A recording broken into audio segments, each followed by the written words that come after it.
Foi logo no início da temporada que o Fla-Flu teve o seu confronto direto, o seu primeiro no caso, né? Sesc, Rio Flamengo e Fluminense foram as únicas equipes que disputaram, inclusive, né, o Campeonato Carioca, com uma vitória para cada lado. E aí a decisão ficando pro Golden 7, é o maravilhoso Golden 7, onde deu o Flamengo. Agora, na Superliga, essas duas equipes tiveram inícios distintos, principalmente pelas perspectivas dos dois projetos. O Sesc Flamengo de olho aí em retornar ao G4 e o Fluminense em recuperar um espaço depois de brigar para não cair, né, na temporada passada. Isso deixa os dois times com parâmetros, né, de análise diferentes. Dito isso, vamos explorar então o desempenho das equipes nesse início de Superliga, sempre aí de acordo com suas perspectivas. Começando pelo Fluminense, que em 5 jogos venceu 3, perdeu 2, mas foram 2 derrotas ali, né, contra equipes da parte de cima da classificação, ambas no tie break, né, para Osasco, para Minas, no campeonato que o time realmente disputa, né, ali no meio da classificação. Venceu 3 partidas contra Brasília, que no caso era um confronto direto, Maringá e Valinhos, né, times mais abaixo. Ainda falta aí algumas partidas importantes, principalmente contra Pinheiros e Barueri, ali na briga pelo meio da tabela, né, além de outras partidas aí contra SESI Bauru, contra Flamengo, contra o Praia, né, e nisso o time pode levar mais uns pontinhos, inclusive, né, nesses duelos contra maiores investimentos. Mas pensando pelo parâmetro do Fluminense, é um início muito bom. E isso acontece pelo bom trabalho aí que o técnico Guilherme Schmitz tem apresentado, pela maneira como o Fluminense montou o seu elenco, compreendendo o quanto que a equipe ganharia, por exemplo, com a Bruninha como levantadora, com a Laís como central, né, uma dupla já bastante conhecida e 2 destaques do Curitiba na última temporada. Também foi interessante trazer a Gabi Cândido, que mesmo aí aos 25 anos, já teve passagens pelo Rio de Janeiro, já teve passagens por Bauru, já teve passagem por Osasco, né, então traz mais confiança, traz mais experiência também para a equipe. Junto com a Lara, que já tinha ido bem no clube em passagens anteriores, né, e além, claro, né, de dar espaço para quem já estava lá, né, com potencial para um crescimento, né, e também ajudar o projeto, né, do Tricolor das Laranjeiras.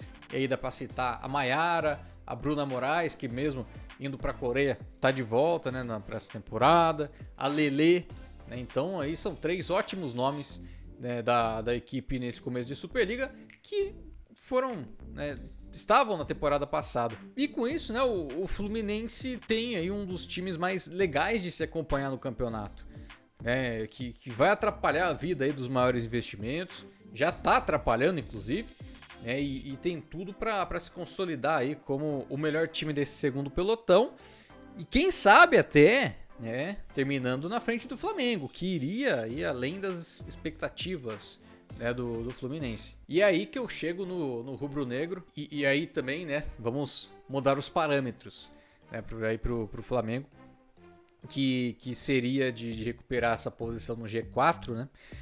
Então, por mais que o início tenha sido parecido um pouco com o Fluminense, tirando aí aquela derrota acachapante para Osasco, né, por 3-0, porque aí nos demais jogos foram 2 vitórias e 2 derrotas no tie-break, né, mas tanto essa ambição da equipe como o que aconteceu, o cenário, né, dos jogos são diferentes. Isso porque tanto contra o SESI Bauru como diante do Minas, o Flamengo chegou a abrir 2-0 no placar e levou a virada por 3-2. E aí fica aquela grande pergunta, né, o que esses resultados revelam, essas 2 derrotas aí contra adversários diretos na classificação.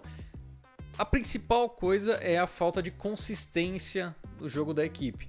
Por mais que conte aí com 2 das melhores passadoras da temporada até aqui, a Mayra e a Natinha, né, tem aí marcado presença entre as mais efetivas ali no passe, né, pelo menos em positividade, o ataque tem sofrido bastante para manter aí uma regularidade. E nem dá para colocar a culpa nas principais atacantes, Porque se não fosse a Sabrina, se não fosse a Yonkaira Penha, a situação seria pior. As duas têm queda de rendimento ao longo dos jogos, né? Principalmente as partidas mais compridas, de fato.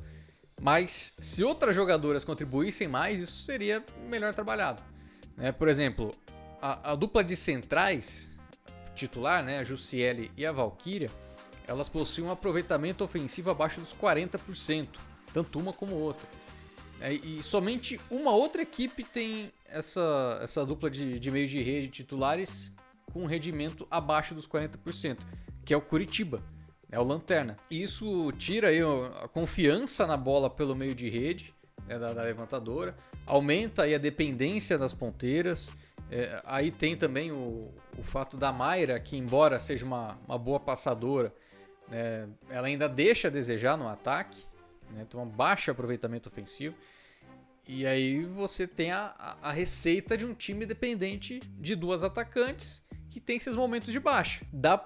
Lembra um pouco também, né, o Flamengo da temporada passada, que era bastante dependente da Lorena e da Ana Cristina, e as duas também tinham essas quedas. Dá pra criticar a Juma também por conta disso? Até dá.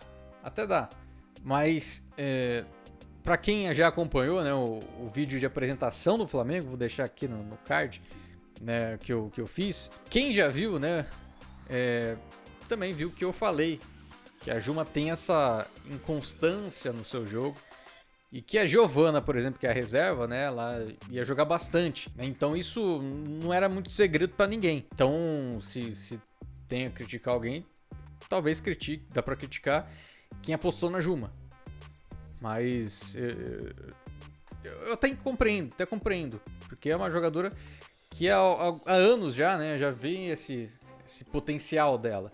Mas até aqui é difícil de apostar, né, por essa dificuldade que ela tem de se manter constante no jogo. Agora, se o Bernardinho conseguir, o Bernardinho e sua comissão técnica, né, o treinamento das jogadoras, tudo, se o time conseguir ser mais consistente, né, com maior aproveitamento ofensivo, segurar esse passe, né, manter esse passe aí positivo e ter ali um melhor uso, melhor presença, né, maior presença das centrais, o Flamengo pode ser um concorrente ao G4. O problema é que já foram 3 confrontos diretos, ou seja, 9 pontos disputados e apenas 2 conquistados, né, e isso pode pesar na reta final.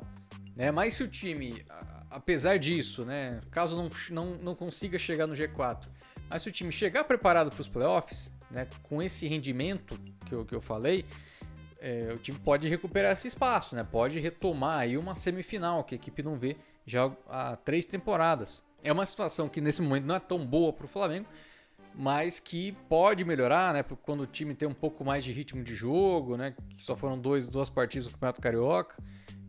Mas por enquanto fica ali um sinal de alerta, né? Então é isso, né? Esse foi mais um vídeo sobre a Superliga no canal da LE, dessa vez comparando Fla e Flu. Espero que você tenha gostado. Se gostou mesmo, deixa aí o like, né? Não perca a tradição. Se inscreva no canal do Locomotiva Esportiva se ainda não é inscrito.